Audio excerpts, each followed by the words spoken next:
معزز سامعین گرامی قدر، کل آپ کے سامنے زبان کی خیانت کے حوالے سے چند گزارشات کی ابتدا کی تھی۔ قبل اس کے کہ اپنے موضوع کی طرف بڑھیں، ایک بات میں کہنا چاہتا ہوں۔ کل آپ کے سامنے نہایت ادب کے ساتھ خان صاحب کی بعض باتوں کا جواب دیا تھا، لیکن عجیب و غریب بات یہ ہے کہ خان صاحب کے کچھ وزیر ایسے ہیں جن کو مولویوں کا فوبیا ہے۔ ان کو اسلام کا فوبیا تو ہے ہی ہے، مولویوں کا بھی فوبیا ہے۔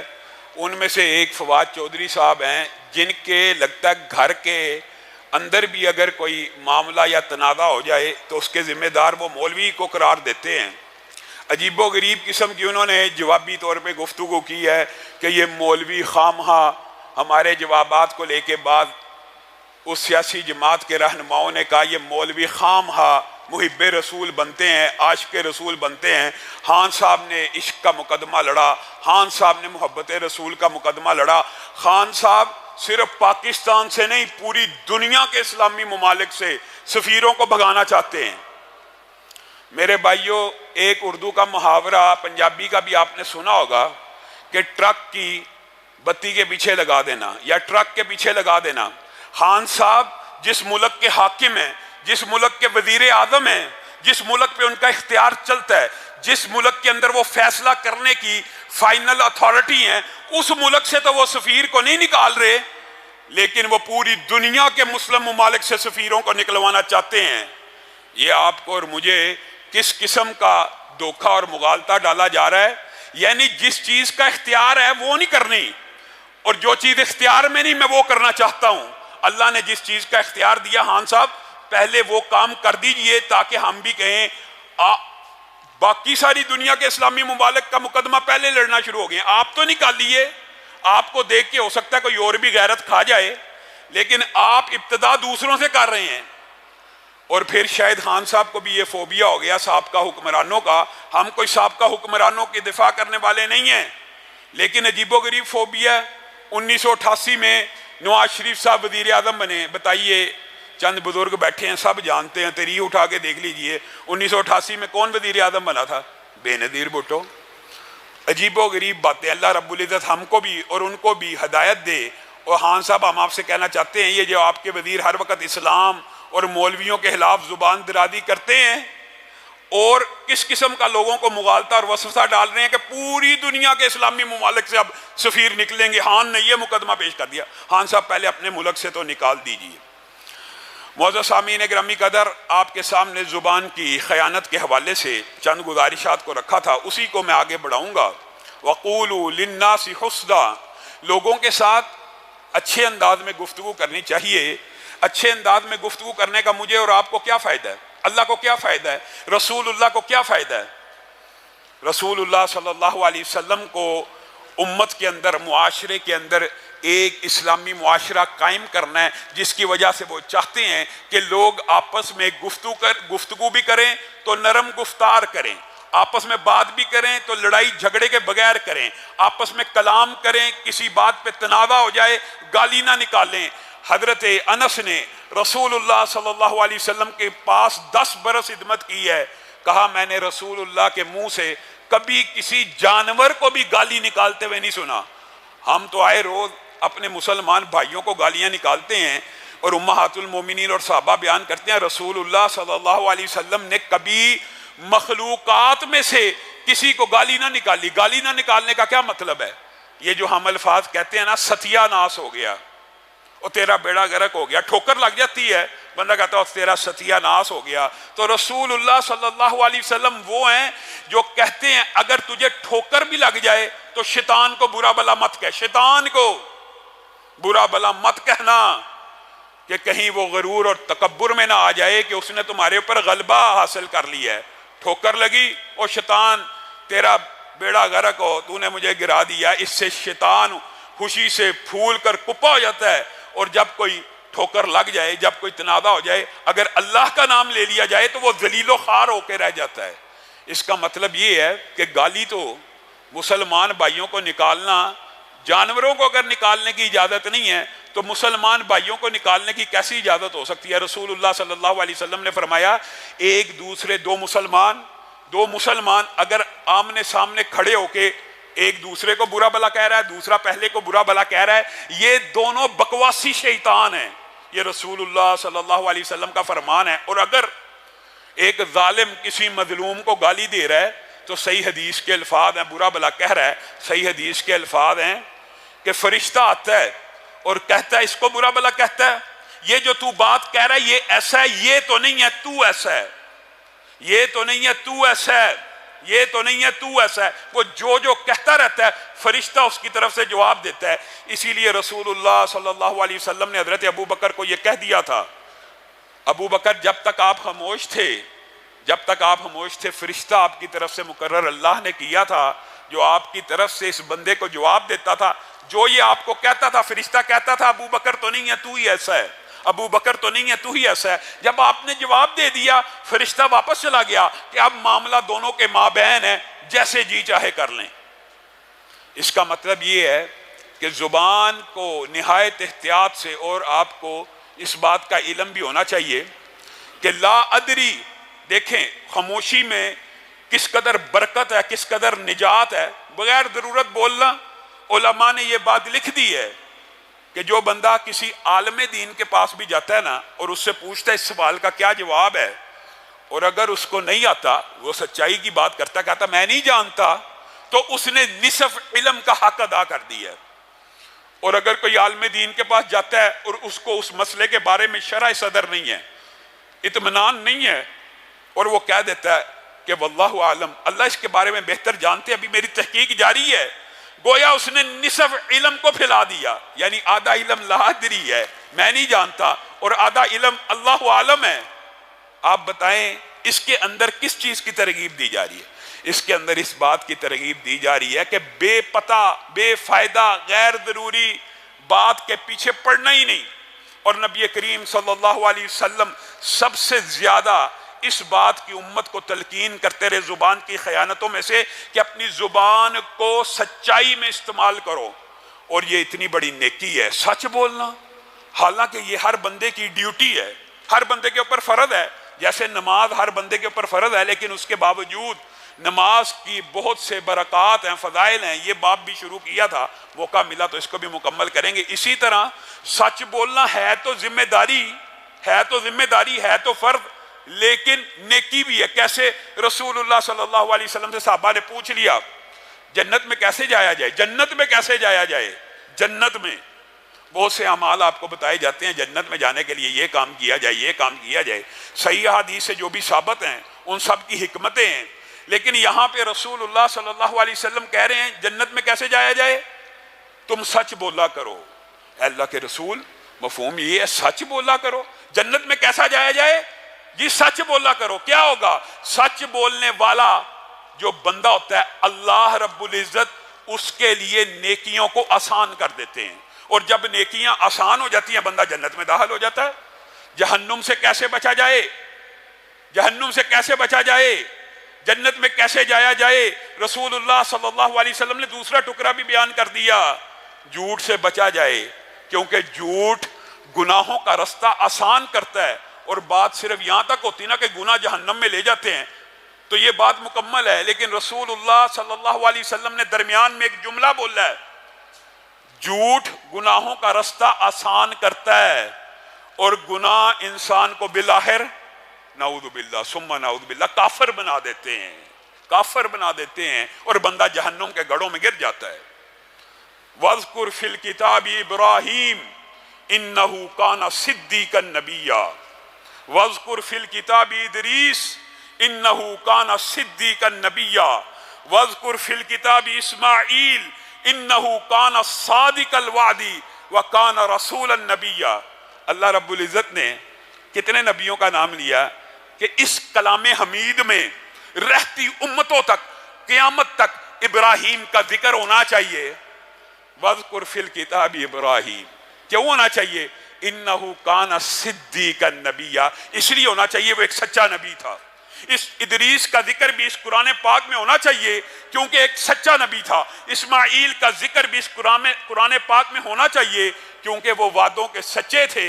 پھر کیا کہا؟ یوسف ایھا الصدیق، یوسف کا ذکر قیامت تک اس قرآن میں ہونا چاہیے، کیونکہ ایک سچا نبی تھا۔ اور مریم کے بارے میں وَأُمُّهُ صِدِّیقَةٌ، مریم کا ذکر، مریم نبی ہیں، مریم نبیہ ہیں کہ نہیں سب کو پتہ ہے۔ بتائیں اس سے زیادہ شرف کی، عزت کی، افتخار کی کیا بات ہو سکتی ہے؟ ایک غیر نبی کا قرآن پاک میں قیامت تک ذکر ہونا چاہیے، وَأُمُّهُ صِدِّیقَةٌ، اس لیے کہ اس کی ماں سچی عورت تھی۔ یہ سچائی جس کو ہم بڑی معمولی سی بات سمجھتے ہیں، رسول اللہ صلی اللہ علیہ وسلم نے اس کے بارے میں کہا وَمَنْ أَصْدَقُ، اور قرآن پاک میں بھی، قرآن پاک کے یہ الفاظ ہیں وَمَنْ أَصْدَقُ مِنَ اللَّهِ حَدِيثًا وَمَنْ أَصْدَقُ مِنَ اللَّهِ قِيلًا۔ اللہ تعالیٰ نے سچائی کی سب سے پہلی نسبت اپنے ساتھ کی کہ اللہ سے زیادہ سچی بات کس کی ہے؟ اللہ سے زیادہ سچی بات کون کرنے والا ہے؟ رسول اللہ نے آپ کو کل بھی یہ بات بتلائی تھی کہ جب وہ قریش مکہ کے اندر، کفار مکہ کے اندر اپنے دشمنوں کے اندر چلتے تھے تو کیا کہا جاتا تھا؟ وہ صادق آ رہا ہے، وہ امین آ رہا ہے۔ سچائی اتنی بڑی خوبی ہے، رسول اللہ صلی اللہ علیہ وسلم نے تبلیغ دین سے پہلے جو مقدمہ کفار مکہ کے سامنے رکھا تھا وہ کیا تھا؟ میں تمہارے درمیان اتنا عرصہ گزار چکا ہوں، کیا تم نے مجھے کبھی جھوٹا پایا؟ انبیاء بھی تبلیغ سے پہلے اپنے عمل کو پیش کرتے ہیں، اسی لیے ہمارے اسلاف نے یہ بات لکھ دی ہے کہ تبلیغ کے لیے سب سے بہتر بات یہ نہیں ہے کہ آپ عالی شان مقرر ہوں، آپ کو گفتگو کا فن آتا ہو۔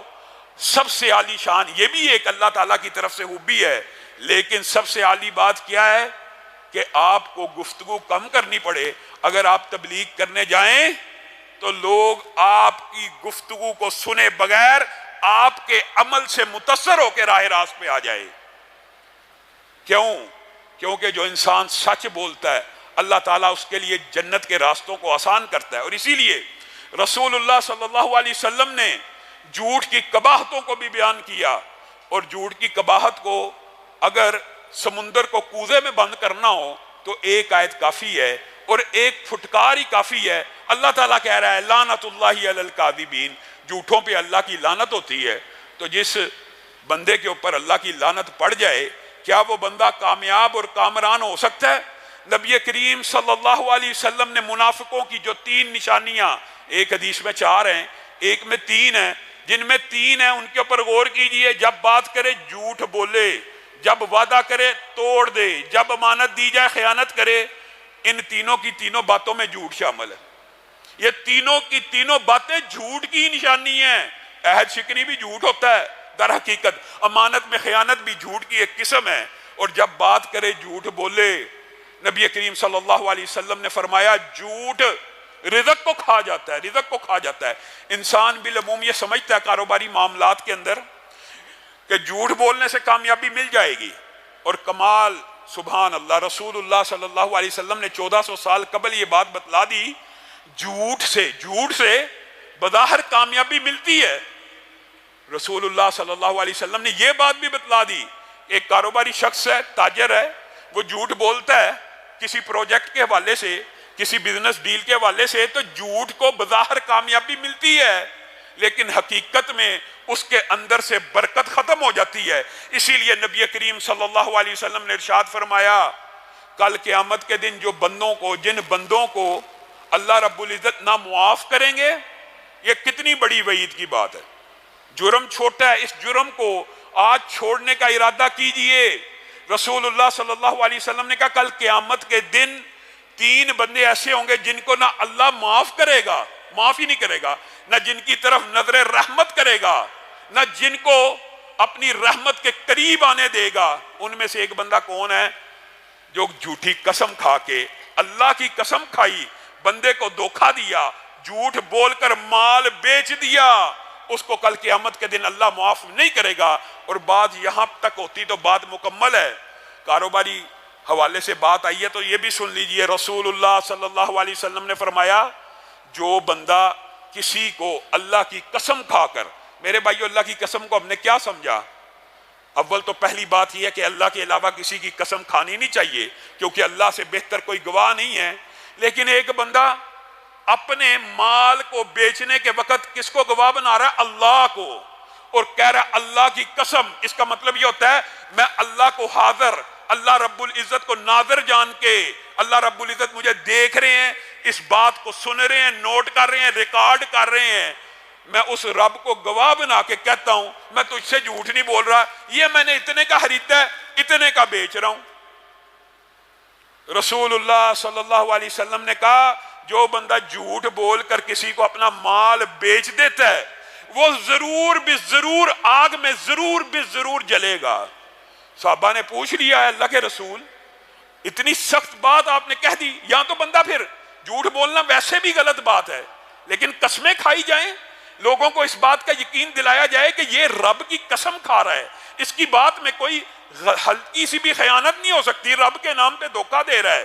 صحابہ پوچھ اٹھے اللہ کے رسول چاہے کوئی معمولی چیز ہی کیوں نہ ہو، ہماری تو ایک محاورتاً عادت بن جاتی ہے کئی دفعہ واللہ واللہ اللہ کی قسم ایسے ہی ہے، تو کہا کوئی بہت معمولی چیز اگر اس طرح بیچ دی کہ منہ سے یہ الفاظ نکل چکے ہیں تو کیا اس کے اوپر بھی آگ یقینی ہے؟ تو رسول اللہ صلی اللہ علیہ وسلم نے کہا اللہ کی قسم اگر وہ درخت کی ایک ڈالی اور ٹہنی کیوں نہ ہو، اگر تم اللہ کی قسم کھا کے بیچو گے اور اس کے اندر جھوٹ کی آمیزش ہوگی تمہیں ضرور آگ میں ڈالا جائے گا۔ ہم سب کو آج توبہ کرنے کی ضرورت ہے، کتنی غلط بیانی کر کے کئی دفعہ مال بیچا جاتا ہے، اور غلط بیانی کر کے مال بیچنے کے حوالے سے یہ بات یاد رکھیے رسول اللہ صلی اللہ علیہ وسلم نے کہا جو بندہ جھوٹ بول کے مال کو بیچتا اس کے اوپر اللہ کی بھی لعنت ہوتی ہے، اور جھوٹی قسم کھانے سے مال تو بک جاتا ہے لیکن اس سے برکت اٹھا لی جاتی ہے۔ برکت کا اٹھ جانا کیا ہے؟ یہ بات ایک صرف اس کا ایک جز بیان کرتا ہوں، کبھی انشاءاللہ موقع آیا اس حوالے سے جمعے میں تفصیلی گفتگو کریں گے۔ ایک جز کیا ہے؟ برکت کس کو کہتے ہیں؟ برکت کیسے اٹھ جاتی ہے؟ مال تو آ گیا، 1 کروڑ روپے کا پلاٹ قسمیں کھا کر 2 کروڑ کا بیچ دیا، دھوکہ دے کے 2 کروڑ کا کسی کی آنکھوں میں مٹی ڈال کے بیچ دیا ہے، مال تو 2 کروڑ آ گیا ہے، برکت کیا اٹھ گئی؟ 2 کروڑ ہے، ہاں برکت کا اٹھ جانا مال کے ساتھ جو تضاد پیدا ہوتا ہے صرف جزوی طور پہ آپ کے سامنے رکھتا ہوں۔ کروڑ روپے کا پلاٹ تھا، نہ ڈپریشن تھی، نہ انگزائٹی تھی، نہ شوگر تھی، نہ بلڈ پریشر تھا، نہ کڈنی خراب تھی، نہ دل خراب تھا، مال تو 2 کروڑ کا بیچ دیا جھوٹی قسم کھا کے۔ مال تو اس نے سمجھا کہ 2 کروڑ آ گیا ہے، لیکن ساتھ میں بلڈ پریشر بھی آ گیا ہے، ساتھ میں ڈپریشن بھی آ گئی ہے، ساتھ میں انگزائٹی بھی آ گئی ہے، ساتھ میں ساری رات سویا نہیں جاتا، ساتھ میں ہڈیوں میں دردیں شروع ہو گئی ہیں، ساتھ جو پہلے عبادت کیا کرتا تھا اب عبادت میں مزہ نہیں آتا، اور کتنے دکھ کی بات ہے یہ ہے برکت کا اٹھ جانا۔ بعض لوگوں سے یہ بات ہم سنتے ہیں اور دکھ کی بات ہے میرے بھائیوں، صحت بھی اللہ کی بہت بڑی نعمت ہے اور وقت بھی اللہ کی بہت بڑی نعمت ہے۔ رمضان کے اوقات ہیں، ان کو ضائع مت کرو، اللہ کی بارگاہ میں ڈٹ کے کھڑے ہو جایا کرو، یہ گنتی کے دن ہیں۔ اگر ان بہترین مواقع کے اندر آپ کو پتہ ہے نا اس حدیث کا، جو اللہ کی مسجدوں میں آ کے دین سیکھنے اور سکھلانے کے لیے بیٹھ جاتے ہیں، اور کس لیے آپ آئے ہیں؟ اللہ کے دین کے لیے آئے ہیں، اللہ کو راضی کرنے کے لیے آئے ہیں۔ آسمان سے فرشتوں کا نزول ہوتا ہے، سکینت بھی اترتی ہے، صرف 2 آیتیں اگر آپ سمجھ کے چلے جاتے ہیں 2 سرخ اونٹنیوں کو خرچ کرنے سے بہتر ہیں۔ کتنی بڑی اجر و ثواب کی باتیں ہیں، لیکن ہم خواہ ادھر ادھر پھر کے وقت ضائع کر کے ادھر ادھر جا کے بلا وجہ خوش گپیاں لگا کے اس وقت کا جنازہ نکال دیتے ہیں۔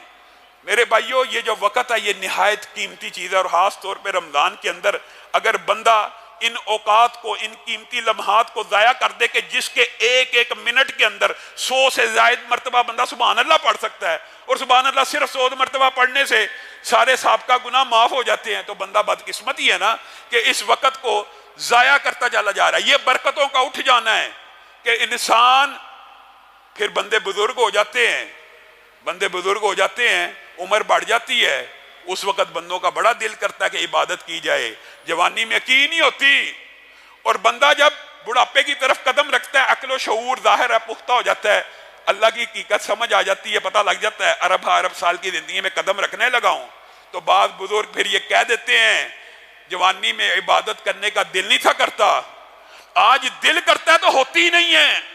آج سجدہ کرنے کا یا قیام کرنے کا دل کرتا ہے لیکن کھڑا نہیں ہوا جاتا. یہ برکتوں کا اٹھ جانا کن وجوہات کی بنیاد کے اوپر ہے؟ اپنے زبان کو اگر آپ صرف اس جھوٹ سے روک لیں گے, جھوٹی قسموں سے روک لیں گے, انشاءاللہ اس حوالے سے آئندہ آنے والے دروس میں بھی گفتگو ہوگی, لیکن صرف ایک حدیث بیان کر کے اپنی بات کو ختم کروں گا. نبی کریم صلی اللہ علیہ وسلم نے ارشاد فرمایا, تمہیں پتہ ہے, صحابہ نے پوچھا کہ سب سے بڑے جرائم میں سے کون سے جرائم ہیں؟ نبی کریم صلی اللہ علیہ وسلم نے کہا تمہیں پتہ ہے بڑے گناہوں میں سے بڑا گناہ کیا ہے؟ ایک تو سب کو پتہ ہے الحمدللہ شرک ہے, دوسرا والدین کی نافرمانی ہے. یہ رسول اللہ صلی اللہ علیہ وسلم اطمینان سے بیٹھے ہوئے ہیں اور بیان کر رہے ہیں, ایک شرک ہے اور ایک والدین کی نافرمانی ہے. پھر اچانک سیدھے ہو کے بیٹھ جاتے ہیں اور کہتے ہیں ایک جھوٹی گواہی ہے, ایک جھوٹی گواہی ہے, ایک جھوٹی گواہی ہے. شرک کے ساتھ والدین کی نافرمانی کے بعد امیڈیٹلی جو کبیرہ گناہوں میں سے رسول اللہ نے ذکر کیا وہ کیا ہے؟ جھوٹی گواہی, جھوٹی شہادت, بلا وجہ کی, بلا وجہ. اس بندے کا چہرہ, صحیح حدیث کے الفاظ ہیں, کل قیامت کے دن دوزخ میں ڈالا جائے گا, اور چہرے کا لفظ اس لیے آیا ہے کہ چہرے کے بل ڈالا جائے گا. جو بندہ اس سے قسم مانگی جائے یا گواہی مانگی جائے, قسم بھی گواہی کی قسم ہوتی ہے, قسم مانگی جائے یا گواہی طلب کی جائے تو وہ اللہ کے نام پہ جھوٹی گواہی دے دے, اللہ کے نام پہ جھوٹی قسم کھا لے. اللہ رب العزت ہمیں جھوٹ کے چھوٹے سے چھوٹے جز سے بھی محفوظ فرمائے. انشاءاللہ اس حوالے سے چند گزارشات کو آئندہ آنے والے دروس میں آپ کے سامنے رکھیں گے. سبحان ربک رب العزت عما یصفون وسلام علی المرسلین والحمد للہ رب